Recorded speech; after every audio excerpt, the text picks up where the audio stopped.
Yes. We are live.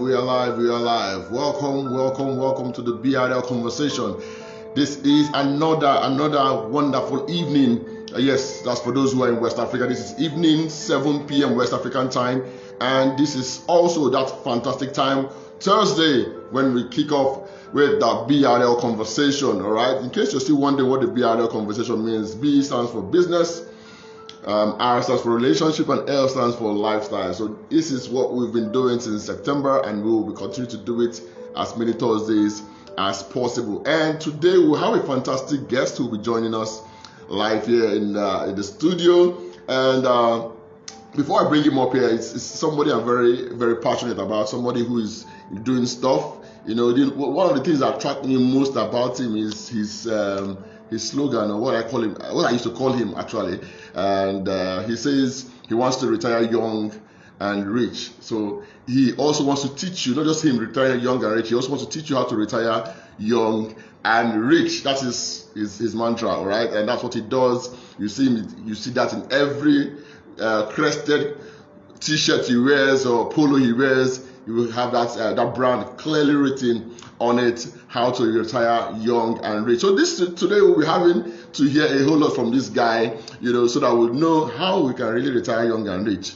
Okay. Before we go there, let me just say a little about his profile. This is his name is Nathanael Disu. I'm sure you've heard him before. Had that name before. His name is Nathanael Disu, and he is an investment enthusiast. Okay, and of course, and a financial market analyst. Okay, and since April 2020. He has been training individuals and guiding them on how best to grow their money by investing in financial markets. Okay, and he specifically focuses on the U.S.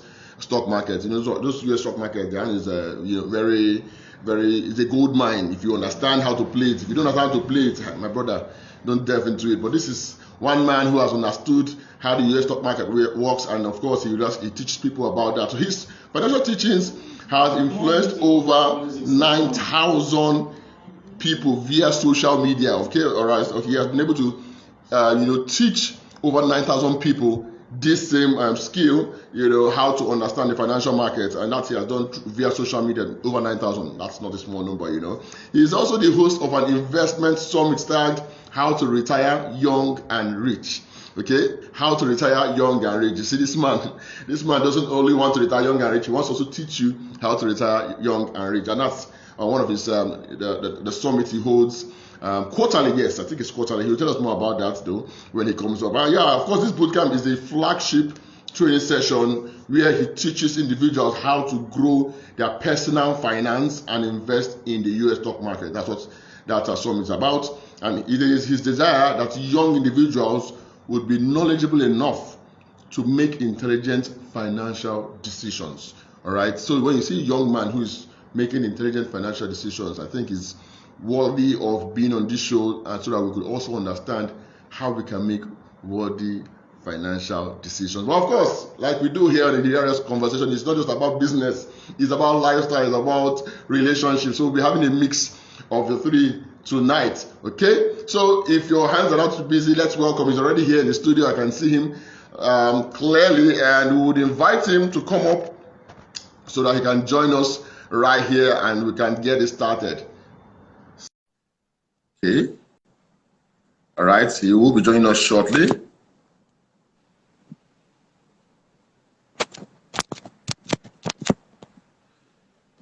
Hello, Mr. Nathanael. We can't see you. We are listening in shadow.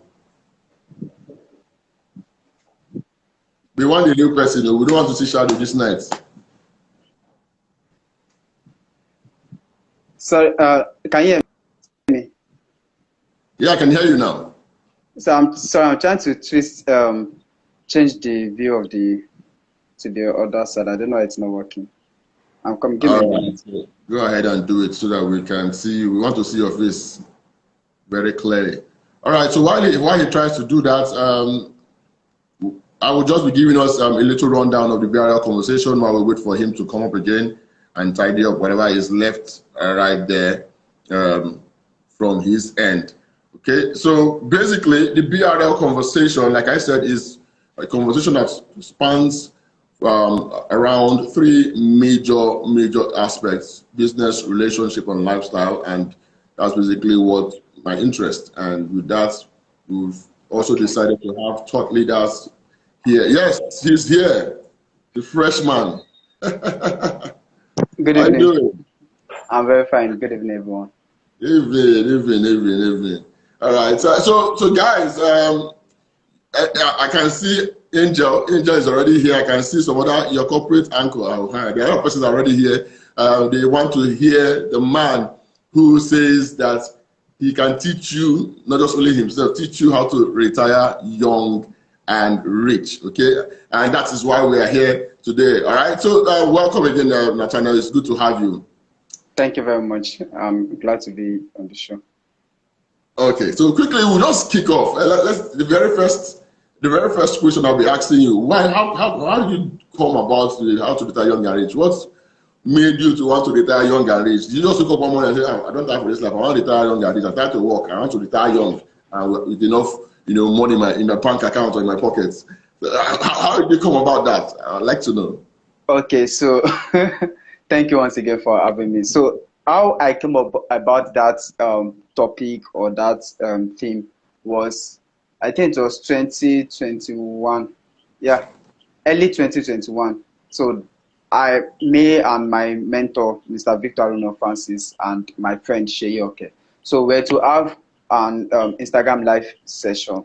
So me and 𝐒𝐎𝐍𝐕𝐄𝐑𝐒𝐋 were now thinking of what the topic would be like. So it was just an Instagram live session with our mentor.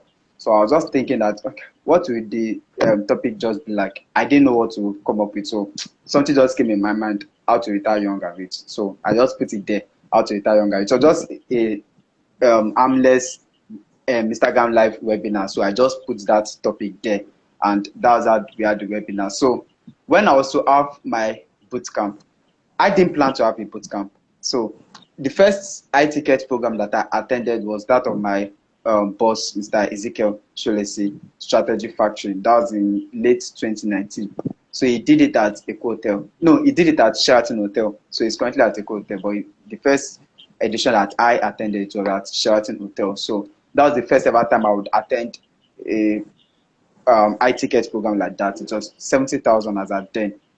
So during that program, it kind of opened my eyes on the possibilities of having something like this. But then my mind could not carry it, so I didn't plan. I was never interested. I just came there just to learn and get a bit of exposure and everything. So in 2021, my friend Mike Akintayo, so he was having another program.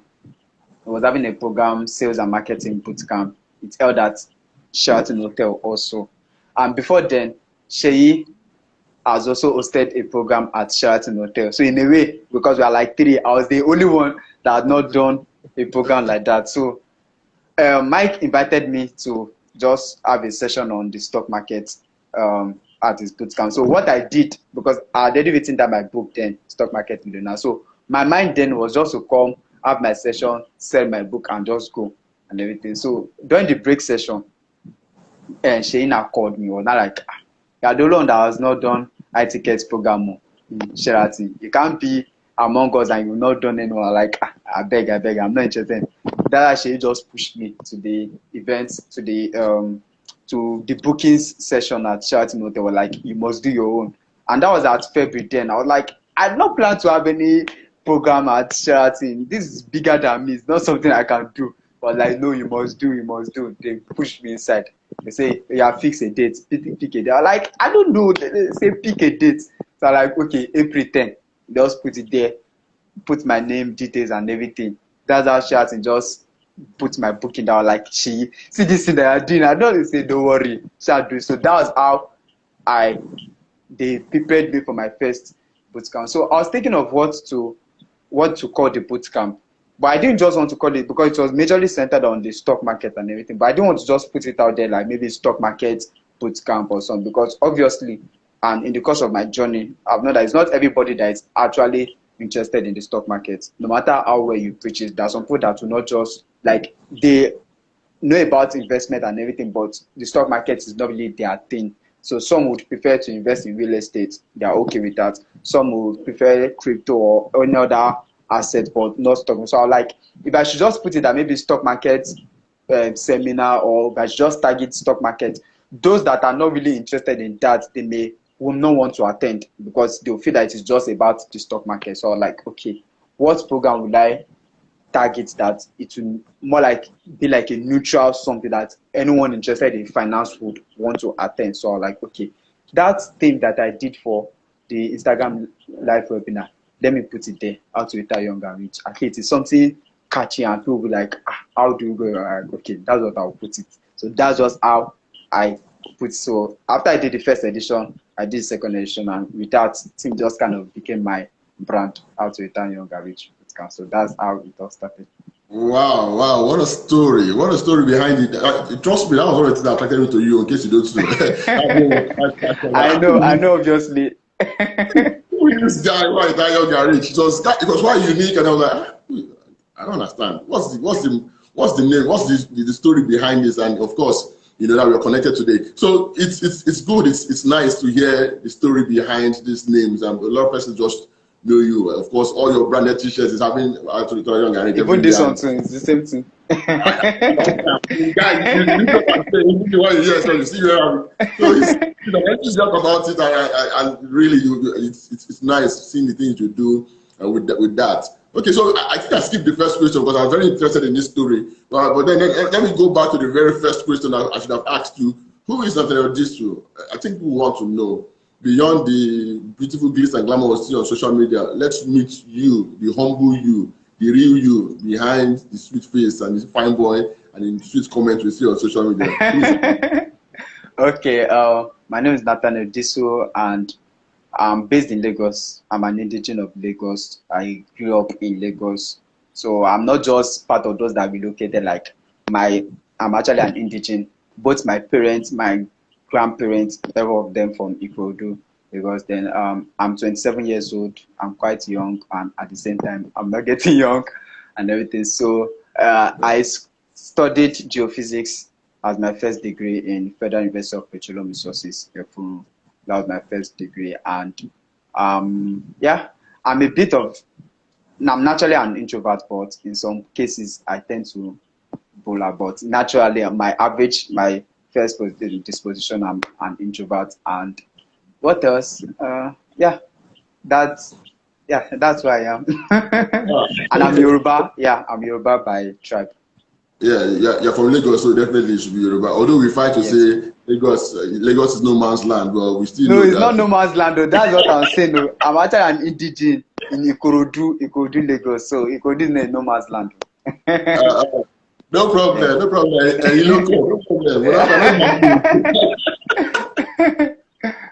So now let's move on to your business journey. I'm sure you didn't start with the boot camp, Retire Young and Rich.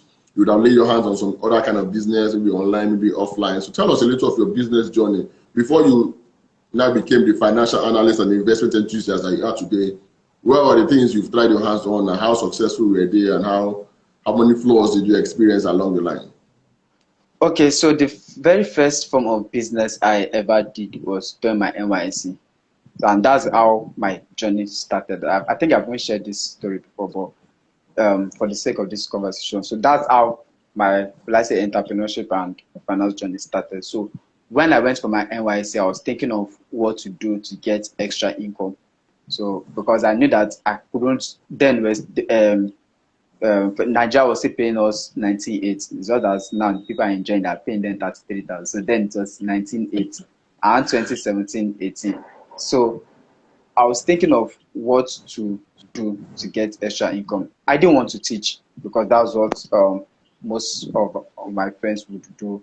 They would want to teach. I didn't want to teach, so I was thinking of what to do. So during the side program, they taught us. So then I had the flair for cooking, for food and everything. So during side, we learned how to do Chapman, and so I just went for the food section inside. So during the PPA and everything, I was thinking, okay, what will I do? Which business will I do and everything? So one day I did one of my signature bread and egg food that I like doing in university. So one of my flatmates was not like, you can start this as your business and everything. So just like that, I was like, okay, wow, it makes sense. So that's how I started selling bread and egg. So that was the first one of business I did. I was selling bread and egg during my NYSC for 200 naira.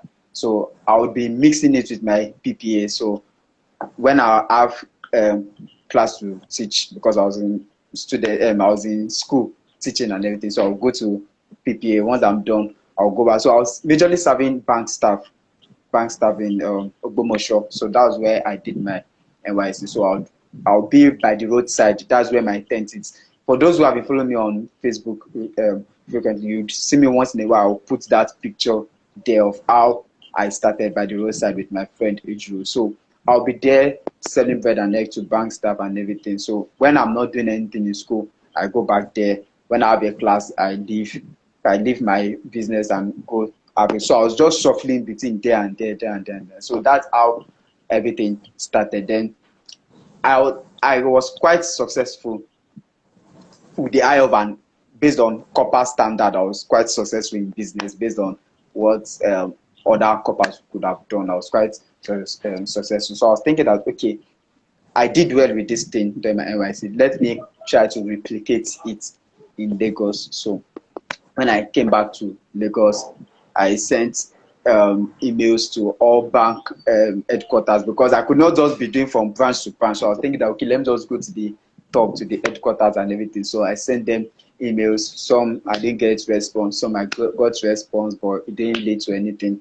I didn't bother. So I was like, okay, banks did not work. Let me try TV stations. So I sent emails to all TV stations that this is what I did on my NYSC. I can serve breakfast, this blah blah blah. So I just sent it email like that. I didn't really get much response. So on one day while at home, I was watching TV. That was TVC channel. So in the post, there was now a program, Wake Up Nigeria. So I was like, they were serving. There was a section where chefs would come and cook live on TV, and they were like, wow, I can do something like this now. I'll be on this show. I didn't know anybody there. I've never been on TV before. I've never entered radios. I didn't know how it was. I was like, I'm going to be on this show one day. So I just started sending emails back to back. I'll get response, I'll not get response. So I started that in August. That was August 2018. Yeah. So I started sending emails. I didn't really get any response until December, before I got called, invited to come on TV. I just called. That was when I appeared on TV for the first time. I cooked bread and egg. So like that. After that, another invite.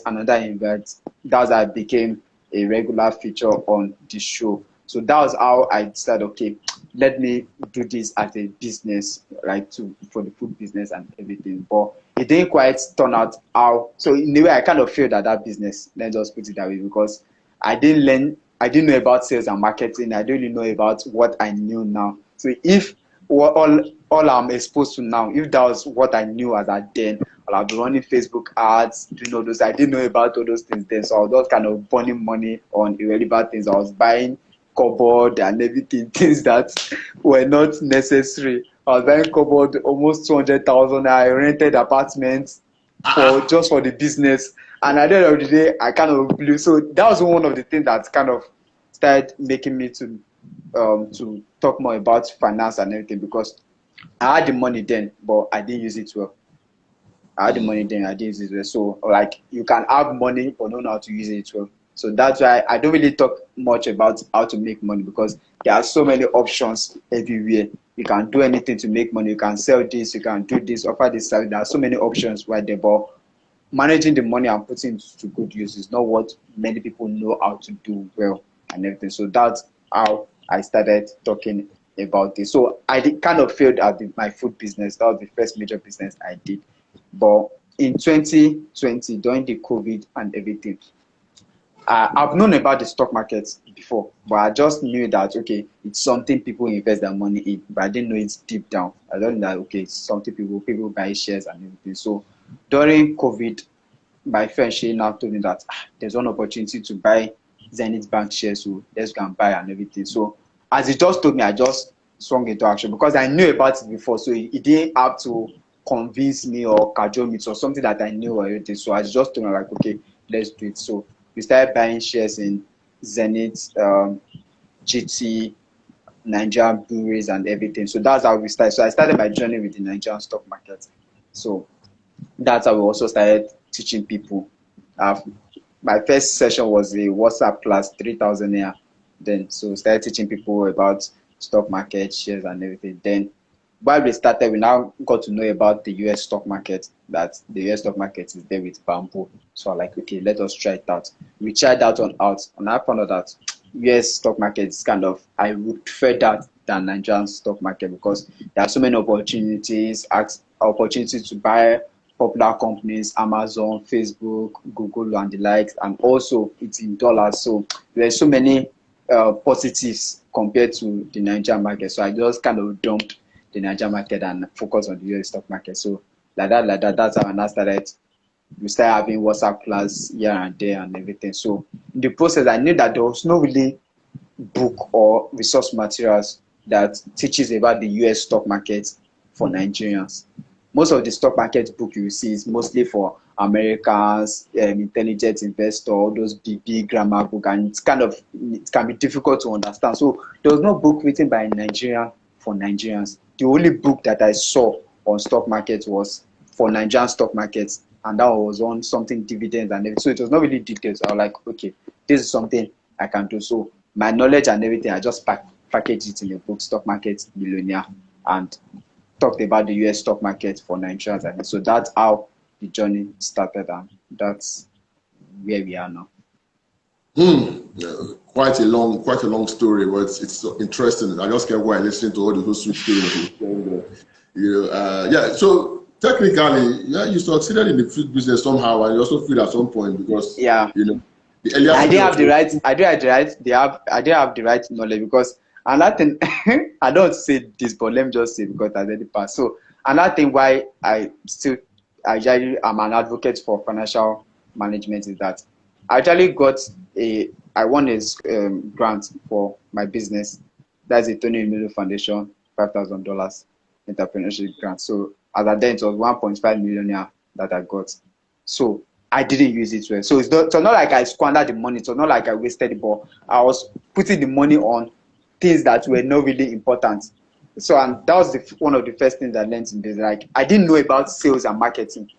I didn't know about advertising, but I was doing not only like they are not necessary, but they are not the first thing. I was printing business card, I went to rent. Those are not the things that I would need as at the beginning. The first thing is to get sales, get people to buy your goods. So I was putting the money on things that were, when I say capital intensive, I spent almost more than 600,000 on getting apartments, furnishing, and everything when I wasn't selling things yet. So I didn't really know much about that. So that was one of the things that, like, you can have the money and not use it well. So that's how.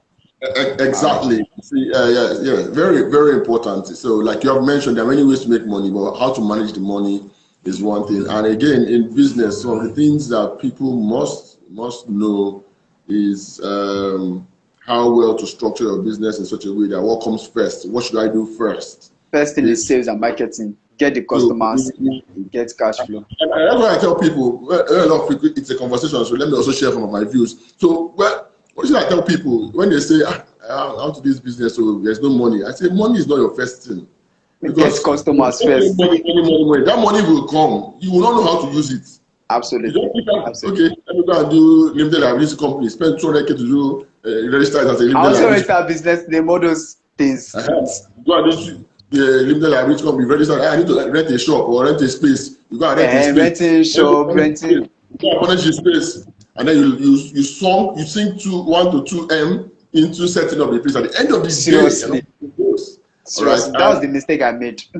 Exactly. So the life wire of any and every business is sales. If you cannot sell, absolutely, you are not in business. So there are some skills that people must learn apart from just the particular one that gives that you know that you've honed. Maybe for instance you're a financial expert, or you're a videographer, or whatever it is, or a graphic designer, whatever it is that you are. Sales is a skill you must also learn. And if you don't want to learn the skill, then you have to pay for it. There are two ways. Okay? It's okay, I don't want to learn it. No problem. Be ready to pay for it, for that service, because it is very, very key. More important than the skill you even know. Then now your Absolutely. skill have, it's even more important than it. Because at the end of the day, it's not even the best man who is the most intelligent in terms of his skill that makes more money. No, he's the man who makes louder noise about what he's selling and what he's doing and makes more Absolutely. money. The biggest Exactly. people don't even really know much about the operations. So it says that every businessman is a salesperson. So focus on the sales, and you can outsource. You should not outsource sales. You can outsource the operations, you can teach someone how to do it and everything, but the sales, because as a businessman, you are the one that brings in the deal, you are the one that brings in the customer, you are the one that close the customers and everything, you bring in the cash flow and everything. Why your team can focus on the operation and everything. But I didn't know much about. Thank God now that we have so many webinars, free classes, paid classes, courses everywhere, copywriting. So I didn't know about this then. That was 2018. I was not really exposed to all this, but now I think it's now 4 years. So there are so many opportunities right now. So people should focus on the sales and the marketing part, and they can outsource the operations. You even started, is it 2018? You even started early. Do you know that I started my own online journey? It was 2020 I even started my own online journey. It was in COVID-19 that actually brought me to the online space, because all the while I was doing physical stuff, and then I didn't even know that there was a whole world of opportunities online, like it's a large community, until COVID came in, and then we couldn't do the physical things we used to do again. Then we're like, okay, so how do we now look into the online space? We are hearing one training like that, it's copywriting. At that time, I had copywriting. I was like, is this copy the one for music, copyright something? A skill called copywriting. So those things, so 2020 has led to know most of those things, and it's been an experience since then till now. And so for those also watching now, and you're like, maybe you're wondering, what are we saying? What are these guys talking about? Okay, this is your first time of listening to such kind of stuff about the digital space. Don't worry, we all started like that one day. We were all like that, no fix at some point. We made our own mistakes, and we are getting better. So you could also start your own journey now and get to that stage where you would definitely get a hold of what's happening in the digital space. All right, so now quickly tell us what now as a financial enthusiast and of course a financial market analyst, what are the lessons you have learned? I'm sure there have been a couple of experiences you've learned since investing in stock markets and the rest of other investments you've had. So what are the lessons? What are the lessons you have learned so far? You can't tell me it has been smooth all through, that there have been no hitches, no glitches, just fresh and express, not the wrong way to go. So those hurdles that you've gone through and how you were able to overcome them and what you learned. Yeah, so there are so many lessons, and one of the lessons is how to handle your emotions. It's really important. And funny enough, I just finished a short course on by Duke University. I even posted it on my social media on behavioral finance, and behavioral finance just talks about the psychology behind investments and financial decisions. How humans tend to allow their emotions dictate for them and everything. So one of the lessons I've learned is keep your emotions in check, because the financial markets can be quite emotional. You buy a stock and you see the stock is already going down, you want to sell, and so many other irrational decisions. Don't allow your emotions to take over you. So I will not say you should not be emotional, because we are emotional beings, so I will not say you should not be emotional, but learn how to put your emotions in check. That's one of the things I will talk about. Then the other thing I also talk about is to learn a bit more about the economy. So this can be quite tricky, because I'm not saying you should become a financial analyst or maybe start knowing about all those big financial things, but have an idea of what is happening. So for example, now this 2020 has been quite a difficult year financially in all financial markets, because of inflation, the war in Russia and everything, interest rates. So somebody who doesn't really have an idea about this thing will be wondering, why are my stocks down? Why are my assets down and everything? But if you have an idea of what inflation is, have an idea of what macroeconomics is, just at the basic 10, you don't really need to go deep down, but just have an idea, okay, this is what's really happening, you would find out that it's not your assets alone that is affected. every financial asset is affected. Even if you want to buy gold, it is affected. If you want to buy ETFs, it is affected. So learning more about macroeconomics and what's happening globally would help you make good financial decisions. Then another thing that I would also say is that you should also learn how to grow your income more. Because it's also from what you earn that you can invest in. It's from what you earn that you can invest in. So as an investor, also focus on how to increase your cash flow. That's very important, because when they say add more to your position, buy the dip and all those kind of stuff, it's when you have money available that you can take advantage of opportunities. Yeah, that's the word I'm going for. Have money aside so that you can take advantage of opportunities, because opportunities will be there. Even right now that assets are down, this is another opportunity, window of opportunity for people to get into financial market, because obviously the market will not be down forever. The market would always recover, and that's why the market has been strong, because every time there's a downturn, it always recovers, and the recovery rate is always faster. It's always faster. So by the time the full market will be back and everything, you see people rushing now to go to new heights. So when there's no finance, when there's no money available, you cannot take advantage of opportunities. It's with money that you'll be able to take advantage of opportunities. So those are the lessons that I learned. And also keep learning. I also said it in my book, keep learning. There's no end to knowledge. There's no end to knowledge. Keep learning. You would also get to be also within communities. Be also within. I have my investment club that I run with my friend 𝐒𝐲. Also, we're in a group of other investments with other investors also. Bamboo Telegram group. We learn from different people, hear different perspective, because you cannot know it all alone. So get different perspective. You know which one you can agree with, or which one sieve the wheat from the shaft and everything. So always be on the lookout for more knowledge and everything. So I think those are the some key things that I've learned that I feel people should also know about. And another thing also is that your investment is not meant to. Yes, we talk about investment being asset generating, that to generate assets, cash flow for you, but don't look at, because the way Nigerians see investment is that let me just put money in this thing and this will bring in money for you almost immediately. Investment is meant to grow. Investment is meant to grow. There are some people, there are some experts that would even say that you've not invested for at least 3 years. If you've not owned an asset for like 3 years, you've never started investing. There's some people that are of the school of thought that you must have held an asset for like 3 years minimum before you've actually know, okay, you've invested. But some just hold an asset for like maybe 1 month, 2 months. They start complaining, when am I getting my return, or all those kind of things. You would see it as it would affect your thinking and everything, because you would want to put too much pressure on your asset to deliver more when you've not yet given it time for it to grow. So those are the lessons that I learned along the way. Okay, so, before we go to the emotional part, because the relationship section, what are some of the investments you would advise people to really look into, apart from just the stocks, the US stocks? Are there other investments you think that are very valuable that people should also consider while thinking of investments?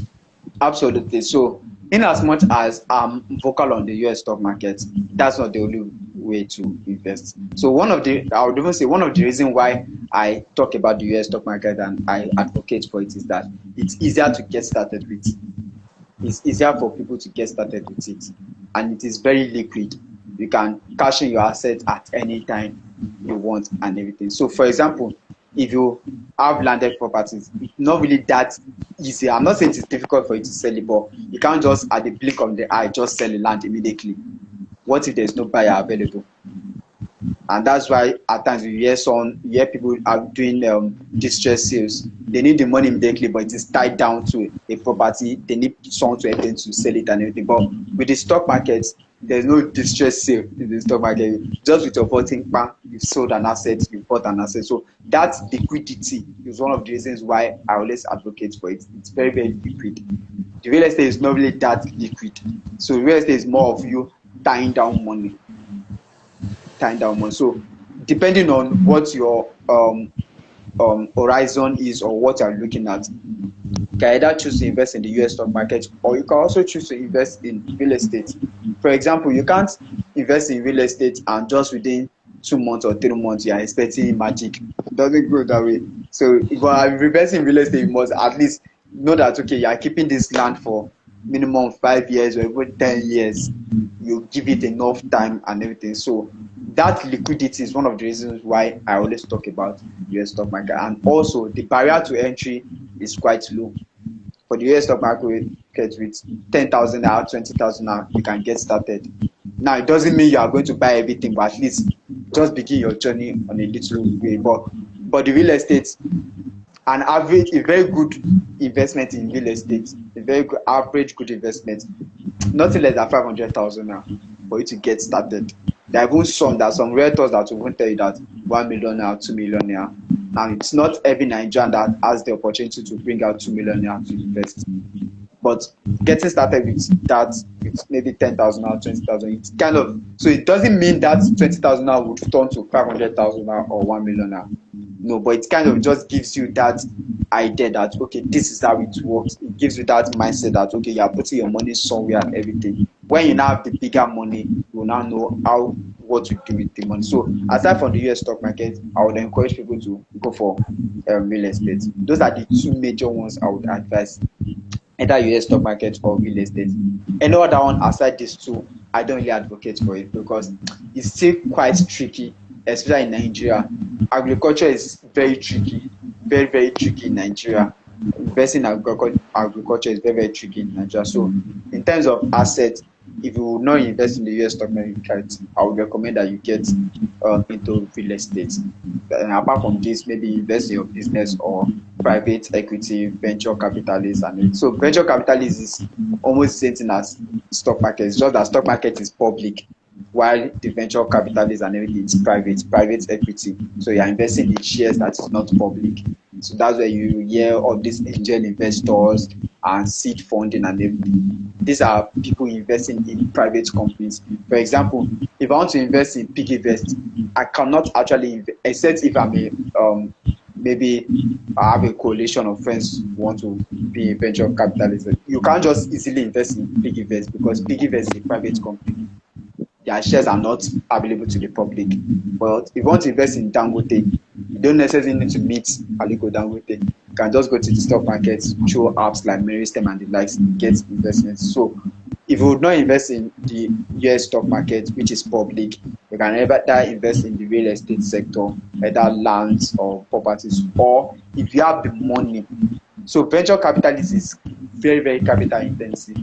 Because for a good venture, you want to invest in private equity, to be looking at times 10 million naira might not even do anything, except if you want to, because it's actually because they don't just, since it is not public, they don't just release their shares anyhow. So for them to release their shares to some people, then they will have to get big money in return.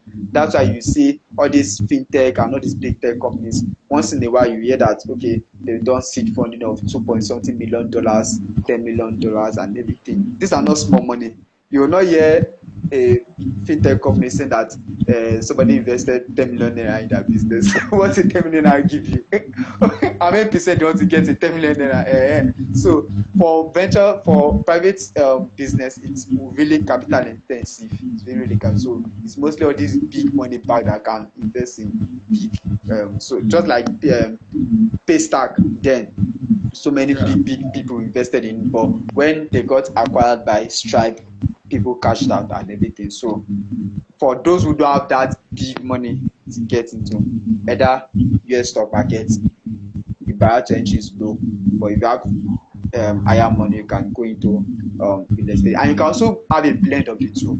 So it's not necessary that, okay, I'm doing real estate, I don't want to do stock market, or I'm doing stock market, I don't want to do real estate. You can have a blend of the two, because like I said, real estate is more, it's kind of is a way to store money, to tie down money.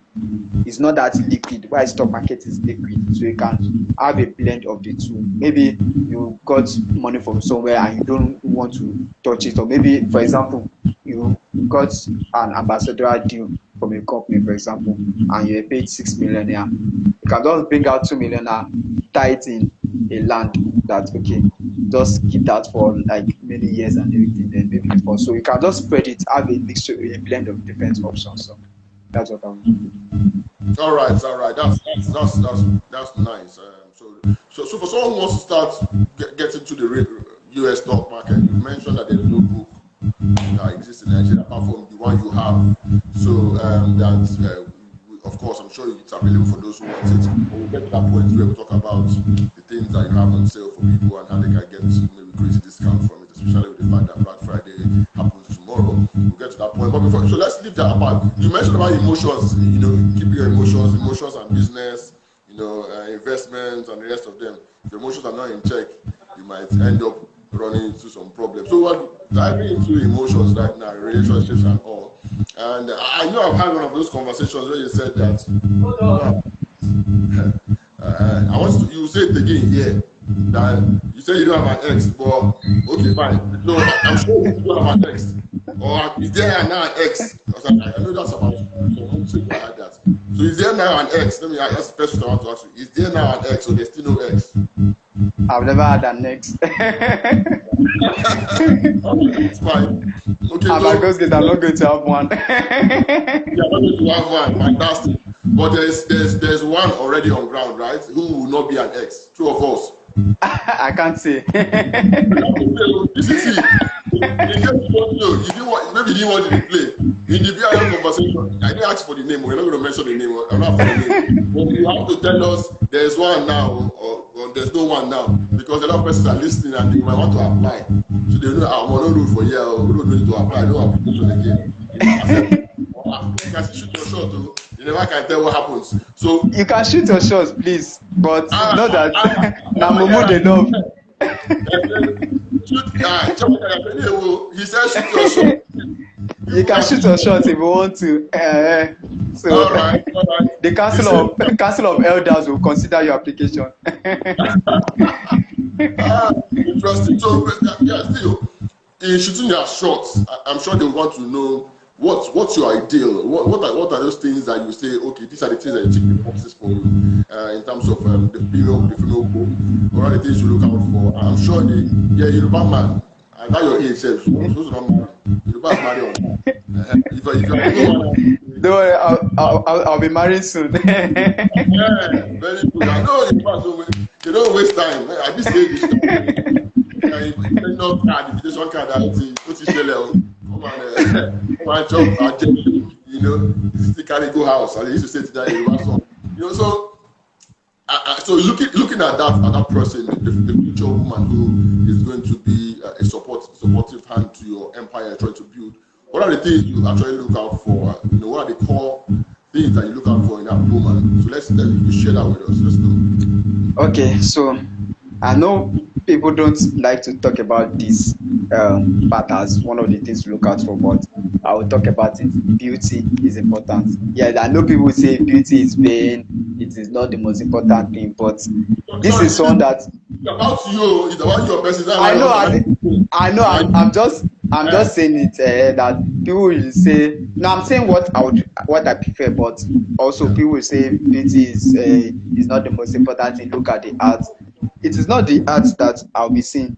This is something that I would want to be waking up to, that I'll be sleeping beside every day and waking. You have to encourage me.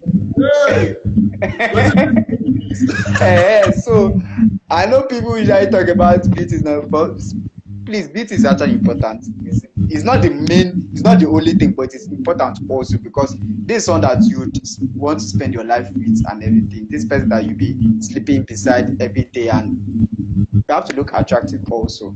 That's also important there. Another thing is someone that aligns with my goal.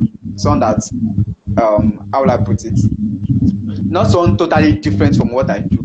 Because okay, let me put it this way.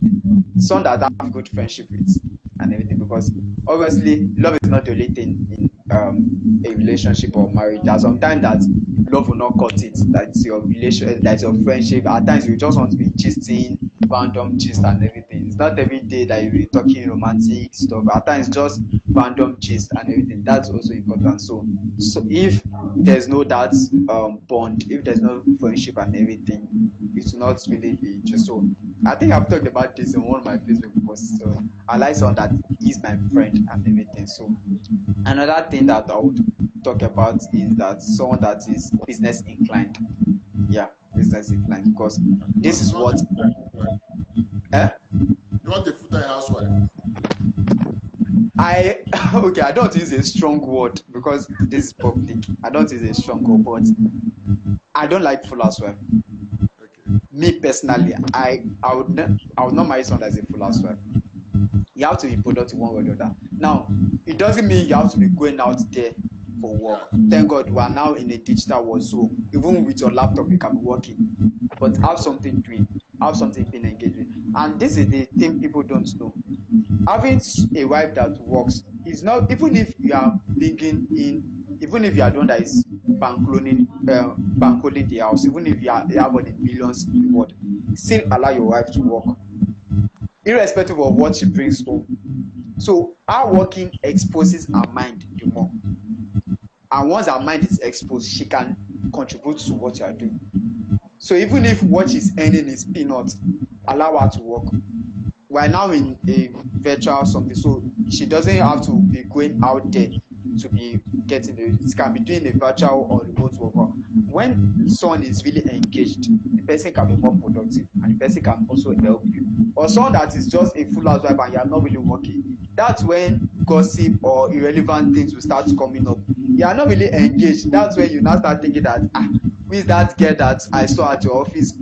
This seriously, these things happen because if you have a project to deliver tomorrow, your mind will not be on who is the girl that I saw with my husband. Your mind will be on I want to deliver this project. That's it. Look at most women that are jealous. This is my own personal opinion though. Most women that are jealous, in a way, they are not really productive. You will find someone that is really, really productive. Not like they will not be jealous, but that will not be at the top of their head because they have something to do. They have a business to run, they have a career to build, they have projects to deliver and everything. Their mind will not really be on. So I don't like a full housewife. So even if I thought you'd stay at home, you must be engaged in something. Either your business or you are doing freelancing or online. Be busy, be productive because it will expose your mind. You will become more intelligent in the process. And also it would also help you. So okay, let's talk about the hope person right now. You say you don't want a full-time housewife. That's true. So now from the things that you have to, that the woman will have to jostle with is the fact that house chores there, cooking, cleaning of the house. When kids start coming in, taking care of the kids, that's a whole lot of work. Combining that with her probably being a career woman or having a very serious business online, now we're going to be difficult. Do you subscribe to having maids or house help or something that can help alleviate some of this problem for her so she can actually focus on her business? What's your thoughts about that? Okay, concerning the issue of maids or domestic staff, it can be quite tricky. Actually, it can be quite tricky. Although my initial standpoint, because I was not raised with maids, I was not raised with domestic staff, so in a way I don't actually subscribe to it. So circumstance may change later on that I may find the need for it, but right now I don't think I buy the idea of maids or domestic staff because I was not brought up with it, so I have not really had that. I don't live with maids and everything, so I don't really think I would need it. But what can happen is that you can have systems in place that helps your wife and also you, or mostly your wife, because generally no matter how we want to be woke or something, women tend to like build the home and everything. They are more home conscious, so you can have systems in place that helps to make things easier for her. For example, this can be quite okay. For example, in terms of laundry, you can have dry cleaner come to it, taking care of your clothes. So she's not, even if there's washing machine or something, she's not really involved in all those you take your clothes to the laundryman does that delivery also. Maybe just maybe like the underwears and everything that maybe washing machine can sort out, but the main clothes can have laundry. So depending, also food, yes, your wife will still want to be cooking for you, but most of the time you can have chef come cook for you, depending if your money can cater for it. If your money can cater for it, you can. Thank God, things are already developed. So there are even businesses that do soup bowls, delivering for the week and everything. So you can make that easier for her. If she's cooking less, to also help her. You have chef come to cook and everything. Then in terms of taking care of the kids, there's Omugo, your friends coming in once in a while, and also since she's maybe working at home and everything, she can sort out our plans that okay this, and you also can also help out, especially if you are an entrepreneur. Like if eventually both of you become business owners or freelancers, like you are not really tied to paid employment, you can have that luxury of time. So there are always options. So I don't subscribe to the idea of domestic staff. I was not raised with it, and I don't think I would ever do it. But you can have systems in place, because domestic staff, the idea of domestic staff is to help support. So you can outsource these things instead of the wife, instead of the domestic staff cleaning and sweeping. You can also have, there are people that it's their business also, like they run that business that they come clean the house for people and everything. You can have someone to be doing that weekly. It's a system that saves you that, although it is money, but it's a system. Then you also have laundry.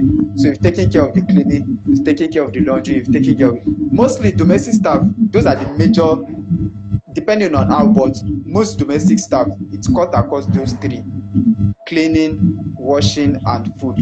Mostly, there's hardly any domestic staff that you would see in Nigeria that doesn't do one of those three. So if you can outsource those three, in a way, there's hardly any need for domestic staff, in my own opinion. I may say I have change of thoughts later on, but that's how I see doing my. I like the fact that we've talked about systems. I don't know, is this sound from my side or your end?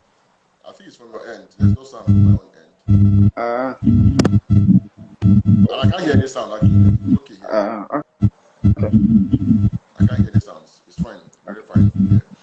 Okay, so I love the fact that you talked about systems. Wow, that's something that maybe a lot of person would have thought about, and so they can also implement. And that's the essence of this conversation. People share their own views about how they think they can tackle certain problems, and people can also learn to use that, because ultimately it depends on the kind of both of you would have to fashion out what works best for you, okay, or for both of you. Okay, so if systems is going to work, this system we've mentioned, if they are going to work for you, why not? Of course, adopt it. If both of you are working class people and you need someone to always be in the house because both of you are running to work as early as, the hustle in Lagos, as early as maybe 5 a.m., both of you are off of the house, you are at work, and then you come back as late as 7, 8, 9 p.m. And of course, definitely you might need somebody to be staying in the house. So whatever works for you, try to see how you can adapt them. And again, I like the fact you also said, as much as we're not raised that way and you don't think it's what you want to do, well, you have an open mind, meaning if the situation calls for it, maybe you can also look at that direction. Absolutely. Ultimately, the ability to always adapt to situations as they come. Very soon you go enter there. When you enter there, you go see the kind of thing they talk about. Exactly. That's it. If the system, if the need arises, fine. But if the need doesn't arise, because like I said, those three major things, if they can be sorted, if they can be outsourced, there will be little need for you to have. Maybe when I enter it, I don't know, but from what I've seen outside and from what you experienced, those are the three major things that domestic staff tend to do in Nigerian homes, either to assist with cooking, assist with cleaning, or assist with washing and every other thing, taking care of the kids. But if you can outsource those three and everything, there will be every other things that they would tend to do. You can be doing that, knowing that okay, you are not bothered about cleaning. Someone would come every week to clean the house. You are not bothered about washing. The dry cleaners will come take the clothes and return it. You are not really bothered about cooking. chefs will come or food business will deliver. So your own is just maybe just to, they will already stock it inside the freezer. Your own is just to bring it out, warm, eat and everything. So it, in a way, it makes things a bit easier. You are not bothered about going to the market, start taking of buying food, cooking hours. Someone is already doing that for you. So your own is just to warm the food and eat. So I'm not really sure if that is wrong. I have open mind too. Yes, those systems can actually work once you can afford it. Yes, once you can afford it. So you're exchanging time for money, all right? So absolutely. You're buying your time and then you're going to pay more money and then you can afford that. That's a fantastic plan that you already have going for you, and I hope that it also works exactly as you have said it when the time arrives. So one last question under this relationship and all that aspect. What's your love language? What are those things that tickle your fantasy? What are those things that will make you smile like this, the way you're smiling now? Okay. The major love language of mine is quality time. Quality time. I love quality time. Like, even if you can just stay with me and just spend time with me, and I would feel love, because that's so you don't really. Okay, I think there are 5. Out of service and gifts, they don't work for me because I'm not really used to gifts. So buying gifts for me, you might even buy gifts for me and it's not what I like. So you cannot win me over with gifts. And out of service, trying to help me, I can do things myself. Most of the things I do, I learned myself. So in a way, you cannot go spending that time with me, gisting with me, talking, going now, just that quality time. I can't trade it for anything else. So wherever I would eventually end up with, that would really be important. That's why I cherish having like my partner being my friend, because when your partner is your friend, you tend to spend more time with the person, you just talk and everything. So quality time is the major thing. Then the secondary thing, maybe words of affirmation. It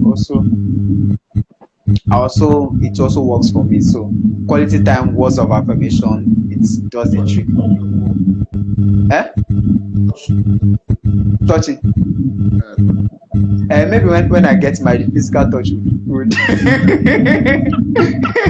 because physical touch can be tricky. Although some people, it doesn't really have to be romantic or sexual in a way, but some, they just feel that just be holding them, hugging them, and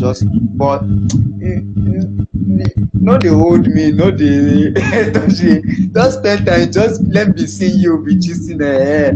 So that and words of affirmation. I know most generally, the general rule of thumb, words work well for women. Like, they want to hear you tell them I love you and everything, but maybe it actually works for me. It goes 2 ways.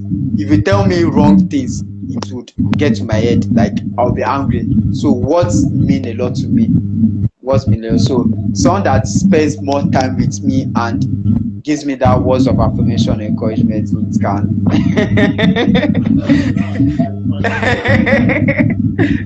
It's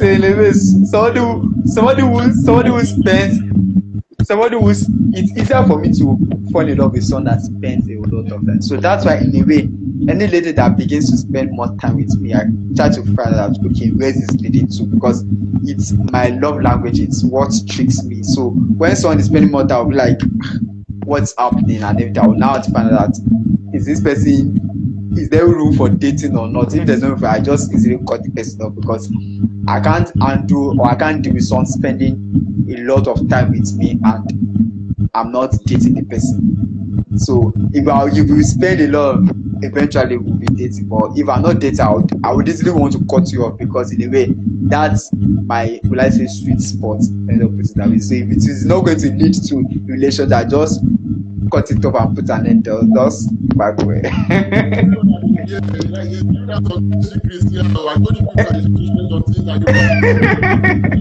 It's sweet spot. Did you hear that? I like that sweet spot, okay? Yes, the persons have joined this live. Let me take this time to just recognize them. Mr. Holly Sidabo, I see you. It's well, not African. Mr. Hollis, good evening, boss. Mr. also here. Thank you for joining us. I also see be with me. That's the name of the person. Welcome. Thank you for also joining. We are glad to have you. Mark has been here since. Thank you also for being here. And a whole lot of other persons who have joined us even before now.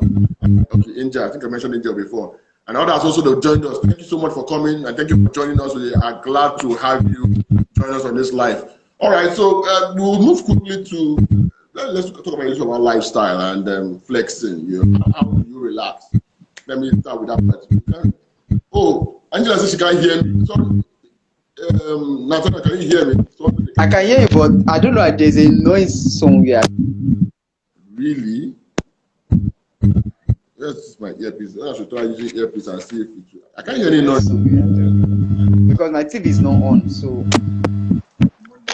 Okay, let me try and use the earpiece and see if it will still continue. Okay. Hear that. How about now? Is it better? It has stopped. It's from your end. Oh boy, now wow. So now one of my fan with the rule. Okay, your fan is on. Okay, my fan is on. Your fan. It should be your fan. Now it's better now. It's better now. Wow. Okay. I couldn't hear it from maybe because now I need to hear. All right. So, you can hear me now. That's fantastic. Sorry, guys. I didn't know that I was actually stopping you guys from enjoying the conversation. All right. So. Moving on, lifestyle. How do you relax? We'd like to know that part. I hope you have the vacations, but don't tell me you don't have. You don't go on vacations because African people, Nigerians especially, are on work. We don't really have time to relax. I hope you're not that kind of person that do not relax, that do not play, and not have time to recreate. For recreation. You know, all the famous richest men in the world you can think of, they have time when they go to their country home and relax. They might just be doing fishing or hunt playing and the rest of them. So let me hear. But now we get money to go fishing now.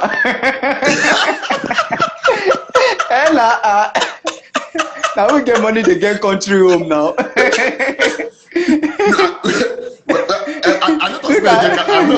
I'm not saying get country home. That's not what I'm saying. Look at now. Today they're in Lagos, tomorrow they're in the Dubai house, next tomorrow they're in Monaco. Now we get money they do it. So okay, so but okay. Yeah, so actually bring it. It's actually something I kind of I would love to really have more time with that lifestyle part, but also it's money that funds lifestyle.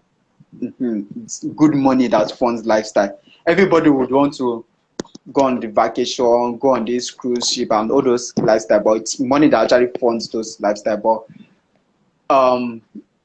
apart from that, I watch films.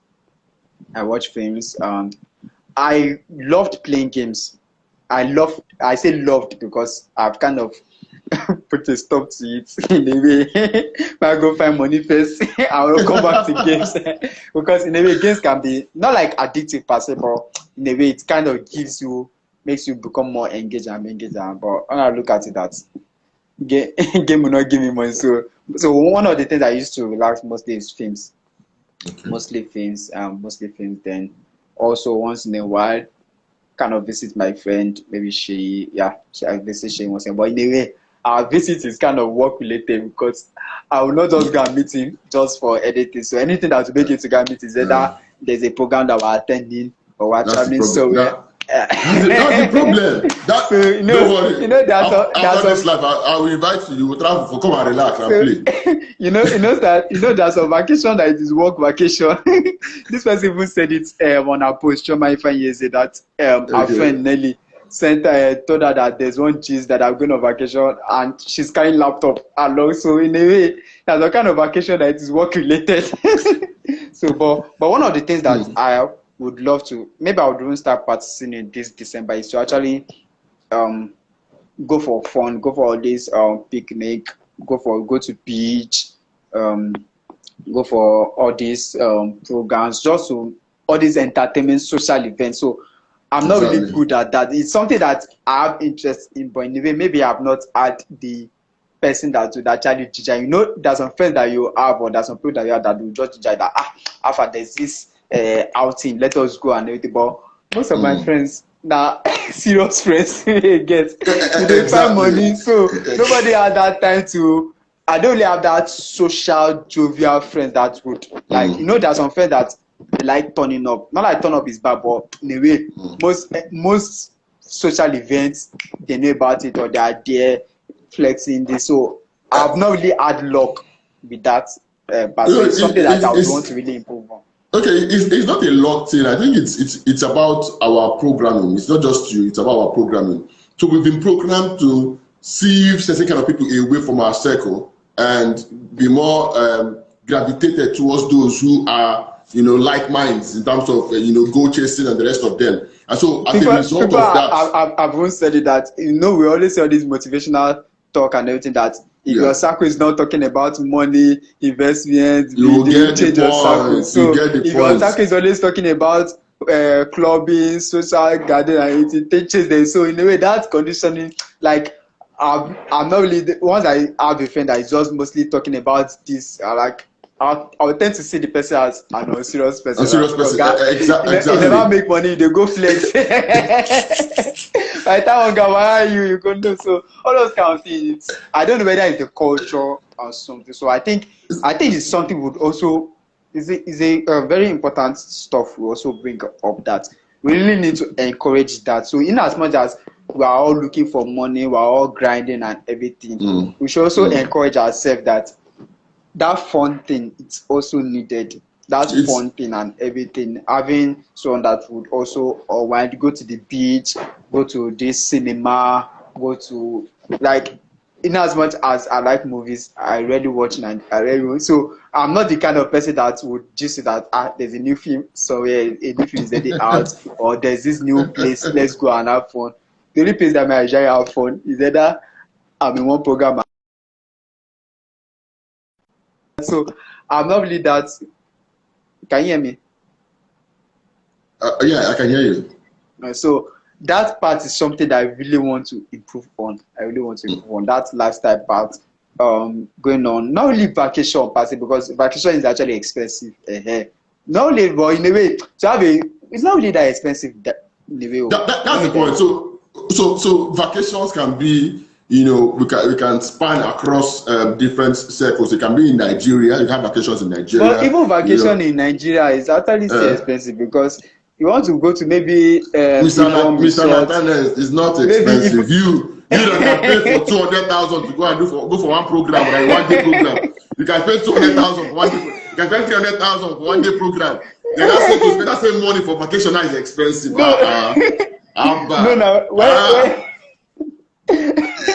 So it's about the amount of value. The same way you place value on that training, and you can pay that amount and not regret it, because you know the value you're going to gain. It's the same amount of value you could place on these kind of things. Once we're not saying it's going to be regular, even if it's once in a whole year, so that you can, of course, reset. See, there's something this does to us which we do not know. A change of environment, a relaxation spot, it does a whole lot. In fact, you can even retrace your steps, change your direction, find a new path, new business ideas, and everything can happen when you just relax and have that vacation. So it's important. And I think that's why companies usually go for retreats and all those kind of stuff. So like I said, it's something that I really want to improve on starting this December. At this December now, I'll be going to the beach. Dirty December. Not really dirty December. Just go to the just be by the water, allow the waves to just be entering here. You just sit down there and just be thinking of your life. So it will also help you to relax. So I also want to go to cinema this December. At least just watch one film. It's not really about the film, but just that environment and everything. Exactly, just that outing. It's something I want to start imbibing in. Maybe once in a quarter. Obviously, it's not realistic to be doing it every month. And so it might not be realistic. It's not realistic, but maybe once in a quarter, maybe just go to the beach for just one weekend. It's something I want to. That's one of the lifestyle habits I want to be imbibing starting this December. So all right. So okay. So before I continue, guys, this is the point where you're dropping your questions. So if you have questions, we've been with Nathanael Disu, the investment enthusiast and financial market analyst, a man who wants to retire young and rich, and he's also teaching a lot of persons to also retire young and rich. So if you have questions for him, if you follow this through with the session, or you're just joining and you want to ask him those questions, please drop them right now live on this in the comment section. I will pick them up and I will ask him. Okay, so because we're almost rounding off the show, so if you have that question, just drop them now. I can see one question already. Someone is asking, what kind of movies do you like? Is it Nollywood or Hollywood movies? So let me ask that one. Which one? Mostly Hollywood. Hollywood mostly. No, you need to patronize our Nigerian things. Now, what for you? No, it's not like I don't. Stock market, now US, what you do? Moving now, US again. What's happening now? Okay, so this is the reason why. This is the reason why I prefer, because it's because of my genre of movies. So I prefer I mostly love military movies.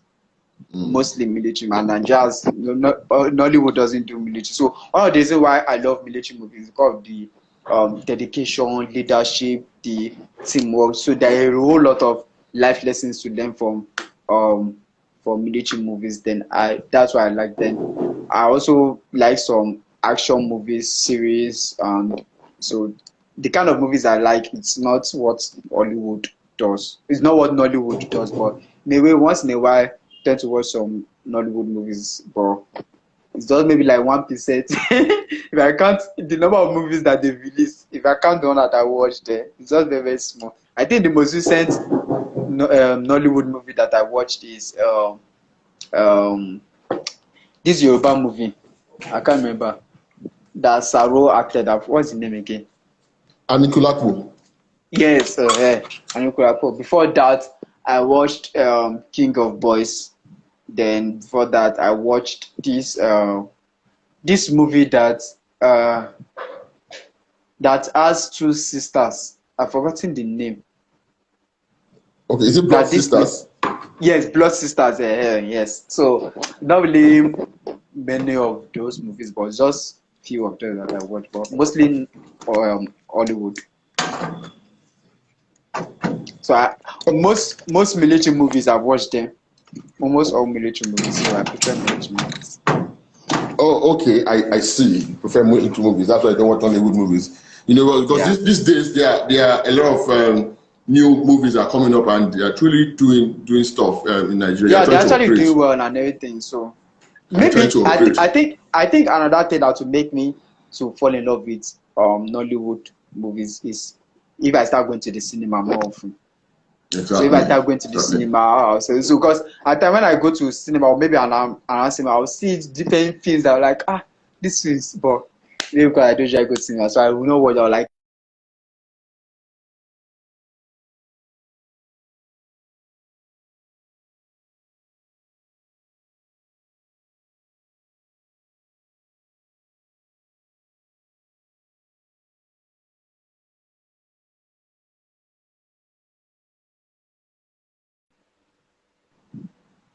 Love, are you with me?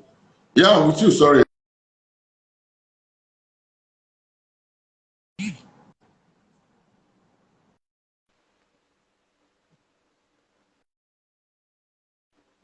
you hear me? Yes, but your network is kind of breaking. Yeah. I think I'm with you now. Okay. All right. So we are trying to change time to come. Nigerians will get to that point where we start doing war movies like you would love. Okay. So guys, I'm still waiting for your questions. This is the time you ask those questions. If you don't ask it, we are hitting on stretch and we'll be wrapping up in the shortest space of time. So quickly, let's go to offers. Tomorrow is Black Friday, and I'm sure you have a lot of things you want to give them on Black Friday. So tell us, how can we benefit from your Black Friday offer? What are the things in the cookie jar that you are dishing out for us tomorrow, and how can people benefit from it? Okay, so for my Black Friday offers, I'm giving out 70% discounts on all my digital products. So my books, the stock market millionaire, online money management blueprints. So the wait list has been on for like a month now. So we have about 300 people in the wait list. So for those who want to get these offers, you should join the wait list. So I don't know, let me type it. I don't know if you can pin it, but I just type the link. Yeah, so you can or they can just send me message on WhatsApp. Let me drop my WhatsApp number also. So let that go through that link or send me a message on WhatsApp. add them to the wait list. So the wait list, the offers would run from Friday to Monday. So after Monday, the offer is out and regular prices. So what are the things they are going to see once they join the wait list? What are the things in store, and how that beneficial to them?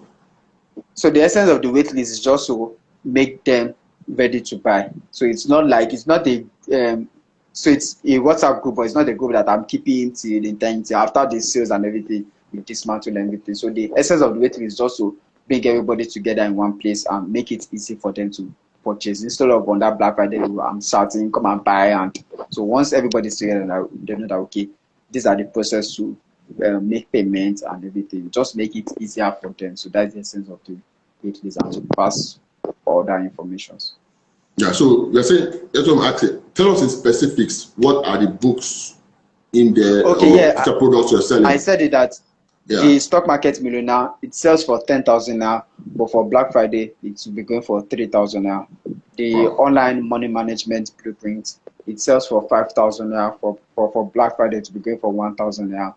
Then financial templates for salary earners, it sells for 5,000 now also, but for Black Friday it is going to be sold for 1,000 now. So those are the offers available. So just I'm sure you've talked about the stock market already. So throughout the show, so I'm sure you understand much about the stock market and what the book can do for them. So tell us a little about what those other two books can do for them. What if they get that book? What will be the benefit of getting that book? Okay, so the financial template for salary earners, it's an ebook that I wrote to show salary earners how they can earn more income, because that's one of the how they can earn more income, how they can save better, especially when they get salary raise, they get promoted and are getting higher salary. People don't really know how to manage their finances very well. So showing them different options, opportunities for them to earn more income, mostly through digital products, selling courses, or so many things they can do both online and offline to get more income aside their monthly salary. Then learning how to save better, what to do, how to plan your savings, and also to prepare them for investment. Then the online money management blueprint, so it's more like the reverse of that. So the financial template, that's strictly for salary earners, but for those who are not salary earners, for online entrepreneurs, so these guys, they are in control of their income. So in a way, it depends on how well they work that they get. So for salary earners, you're not in control of your income. It's what your boss agreed to pay you that it pays you. So in a way, no matter how well you work, you cannot get more than that salary except you get promoted. It's but fixed. For all it's fixed. But for online entrepreneurs, affiliate marketers, freelancers, it's not fixed. You can get higher money, you can get lower money depending. So in a way, for those guys, income is not really their issue. So they didn't know what to do to get the income, but managing it and the handling their personal finance and their business finance and everything. So that's what that template is all about. So one talks about caters for salary earners, while the other one caters for online entrepreneurs. So it's similar content, but addressing different audience. Because when these salary earners came up, there's some people that message me that I'm not a salary earner, so how do I participate? So I can't give them that same content since they're not salary earners. But for the online entrepreneurs, I can't give that template to salary earners because they're not in control of their finance and it. So similar content, but just addressing two different audiences. So that's what the books are about. All right. Thank you so much for giving us over an hour of your time and sharing your personal experiences about business, relationship, and lifestyle. It's been a fantastic ride with you so far. It's always a pleasure having that conversation. So no more questions came around. Maybe they enjoyed your fine face and they didn't want to ask you more questions. so well, I know that person that's still going to watch the replay, and I hope if you have questions, I don't know that's too late. It's gone already. But of course, if they drop the question on the timeline, maybe if you could see them, you could also respond to them where necessary. Okay, but thank you so much for giving us your time. Thank you for joining the BRL conversation. It's been a pleasure having you, and I hope that tomorrow's Black Friday you're going to cash out big, and just make sure you keep out money for vacation that you've promised for this. Yes. If you don't do it, I'll come for you. I'll send you pictures. No, Wahala. So that is where we'll wrap up things for today. Thank you so much for all of those that have joined. I see 𝐂𝐻𝐍𝐕, you just joined. Thank you for joining. You can watch the replay once this is done. Tia Precious, you just joined us also. Sorry you came late, but you can always watch the replay. And don't miss out on the Black Friday offer. It's right there in the comment section. You can see it, bit.ly/November 25 sales. It's going to happen tomorrow. It's something you wouldn't want to miss. His number is also there. That's his WhatsApp contact. You can also send him a message on WhatsApp, so you can join the group where he will be dishing out all those value-loaded contents and books and courses for more than 70% off the price. You know, you can't get it anywhere else or cheaper than that, only on the Black Friday. So cash in on that and make sure you do not miss out. So thank you so much for joining us, Nathanael. Thank you, Angel. Thank you, Chiamaka. Thank you, everyone else that joined today's conversation. Until we meet again next week, Thursday, this is where I'll drop the anchor for tonight. My name remains, of course, Lovely Izua, and I am the GOAT moderator. And we've been spending time with Nathanael Disu, of course, Retire Young and Rich Enthusiast, or you can also call him an investment and financial market analyst. Either one, he is there with you. Okay, so this is where we drop anchor. Thank you so much. Good night, and see you again behind the camera.